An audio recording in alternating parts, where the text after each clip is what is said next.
Knox injury. What happened? I think he got knee in the thigh. Him and Frank both got pretty good knees to the thigh, but they're saying right now questionable.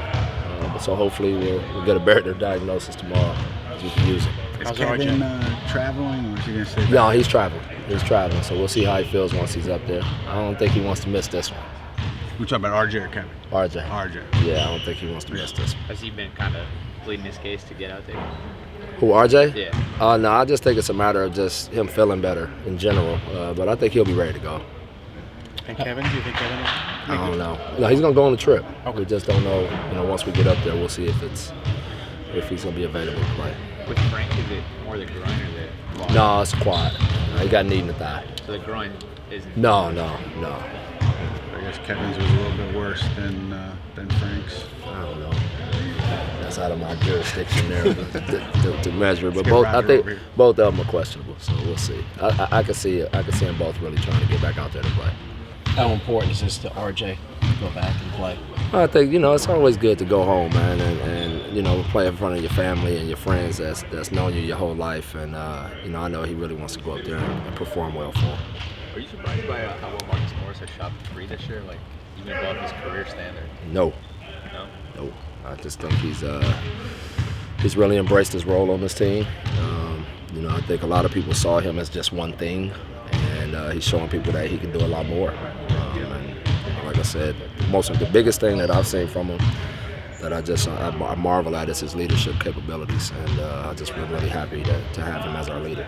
Coach, there's been such an emphasis on pace in the league, and obviously you guys have led the bit so far this year. I wonder whether you think there's a better standard for this team to be looking to run more. Today we actually spent time talking about it and working on it.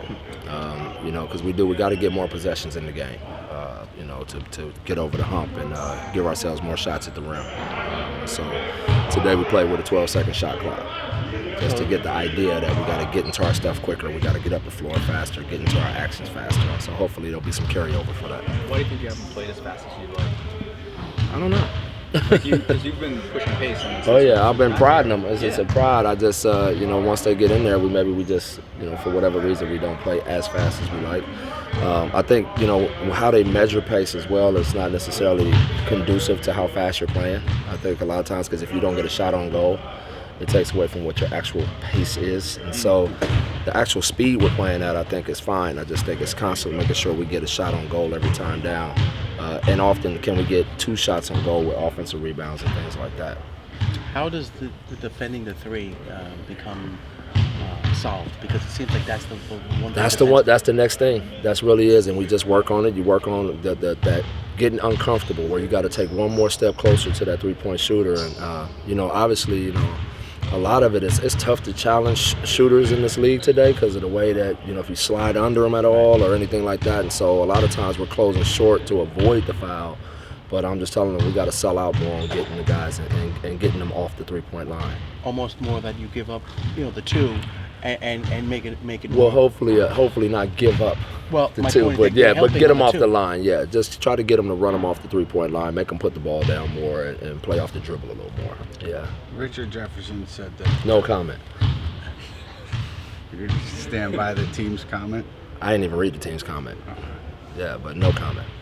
Do you feel like it's unfair that you guys are kind of like being used as the butt of the joke? Like that's what his intent was, it seems like that. People can say whatever they want to say. All I know is I'm proud to be a part of this thing with these guys that I'm working with. Do you feel like, you guys had said last year that you felt that the perception generally had changed. Do you feel like that's the case? Like, talk to people that you... I know how people view the guys in this building and what we're doing, and I have friends around the league, and I know that, that throughout the league there's a high level of respect for us. And so I don't get caught up in the noise and, 15-second sound bites and things like that. All I think about is these guys in this building and how I take care of them. When Marcus gets going from three like he did the other night, you kind of just let him go, let him take over like that? Yeah, we try to get the ball in his hands in different ways and let him get going like he did, he did it in Philly. And almost got us over the hump there, and then the other night he almost got us over the hump. So yeah, when because again, especially late in games, you're talking about a guy that's shooting 91% from the line as well. So if he gets fouled, he's pretty automatic from there. So those are the kind of guys you want closing that game for you. You called him tough shot maker. I think in Philly, you call him a tough shot maker, and like obviously he's hitting a lot of them so far. Do you worry like occasionally like he takes a few too many tough shots, like try to get him something easier? Or do you Well, we talked about that today as in our meeting that, you know, right now over the last, I think, 6 games, he's averaging 21 a game. He's shooting like 68% from 3 or whatever.